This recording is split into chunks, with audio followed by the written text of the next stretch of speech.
వాళ్ళ ఇంటికాడికి వచ్చాను. వచ్చి ముందు ఈ అమ్మాయి సంగతి అట్లా ఉంచి ఆ అమ్మాయి బిడ్డలు చూసి పుట్టిన ఏడుకు వచ్చింది నాకు.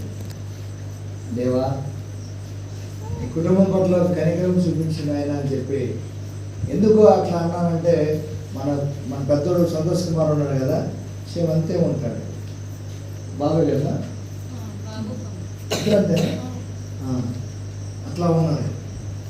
నాకు చాలా ఏడుపు వచ్చింది. సరే, ఏదైతే ఏమైంది, మరి చిన్నమ్మాయి కన్నా మంచి బాగుండాలి అని చెప్పి కొమ్మన్నావు కాబట్టి వచ్చాను చెప్పి ప్రార్థన చేశాను.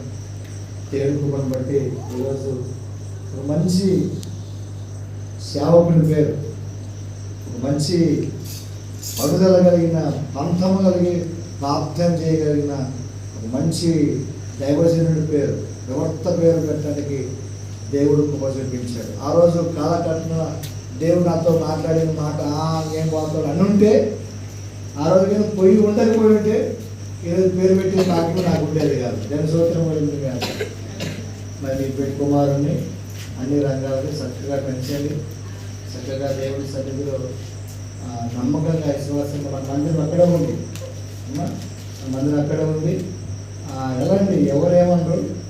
ప్రత్యేక మనం మందిరం కట్టుకున్నాం కాబట్టి అక్కడ ఎవరు ఏమనరు. మీరు వెళ్ళండి.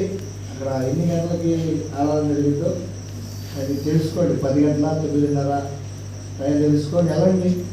ఏం చిత్తమైతే అక్కడ కూడా నిలబడి సాక్షి చెప్తే మన ఆత్మీయ బిడ్డలందరూ కూడా చక్కగా సంతోషపడతారు. దేని సూత్రం కలుగుతుంది కాక.